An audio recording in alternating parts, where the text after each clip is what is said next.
Sir, ಸಾಕಷ್ಟು ಜನಕ್ಕೆ August 9 ಮನೆ ಮನೆಗಳ ಮೇಲೆ ಕನ್ನಡ ಬಾವುಟ ಏನಕ್ಕೆ ಹಾರಿಸಬೇಕು ಮತ್ತೆ ಜಯಚಾಮರಾಜೇಂದ್ರ ಒಡೆಯರ್ ಅವರನ್ನ ಯಾರು ಅಂತ ಸಾಕಷ್ಟು ಜನಕ್ಕೆ ಗೊತ್ತಿಲ್ಲ. ಅದ್ರ ಜೊತೆಗೆ ಜಯಚಾಮರಾಜೇಂದ್ರ ಒಡೆಯರ್ ಅವರು ನಮ್ಮ ಒಕ್ಕೂಟ ದೇಶಕ್ಕೆ ಏನೇನೆಲ್ಲ ತ್ಯಾಗ ಮಾಡಿದ್ರು ಸರ್, ಸ್ವಲ್ಪ ಹೇಳಿ ಸರ್. ಆಗಸ್ಟ್ 9ನೇ ತಾರೀಕು ನಾವು ಭಾರತದಲ್ಲಿ ಮೊದಲ ಬಾರಿಗೆ ಇನ್ಸ್ಟ್ರೂಮೆಂಟ್ ಆಫ್ ಅಸೆಷನ್ಗೆ ಸೈನ್ ಹಾಕಿದ ದಿನ.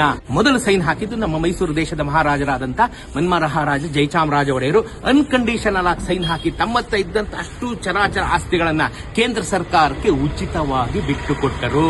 ಫಾರ್ ಎಕ್ಸಾಂಪಲ್ CFTI ಅರಮನೆ ತಗೋಬೇಕಾದ್ರೆ ಖುದ್ದು ನೆಹರು ಬಂದು ಇಳಿತಾರೆ, ಅದನ್ನ ಸೈನ್ ಹಾಕಿ ತಗೊಂಡಾಗ ₹1 ತಗೊಂಡಿದ್ದಾರೆ.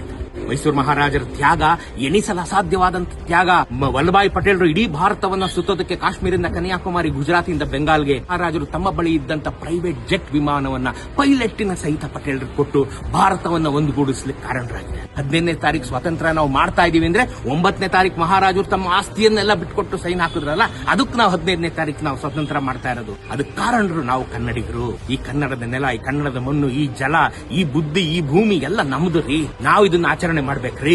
ನಾವು ಇದನ್ನ ಆಚರಣೆ ಮಾಡಿ ಮುಂದಿನ ತಲೆಮಾರಿಗೆ ನಾವು ಹೇಳಬೇಕು. 9ನೇ ತಾರೀಕು ನಾವೆಲ್ಲ ಸಂಗೊಳ್ಳಿ ರಾಯಣ್ಣ ಸರ್ಕಲ್ ನಲ್ಲಿ ಕರ್ನಾಟಕ ವಿಜಯ ಸೇನೆಯಿಂದ 2,000 ಬಾವುಟಗಳನ್ನು ಹಂಚುವಂತ ಕಾರ್ಯಕ್ರಮ ಇಟ್ಕೊಂಡಿದ್ದೀವಿ. ನೀವು ತಪ್ಪದಂತೆ ಬಂದು ಈ ಕಾರ್ಯಕ್ರಮದಲ್ಲಿ ಭಾಗವಹಿಸಿ ನಿಮ್ಮ ಜೀವನವನ್ನು ಧನ್ಯವಾಗಿಸಿಕೊಡ್ರಿ.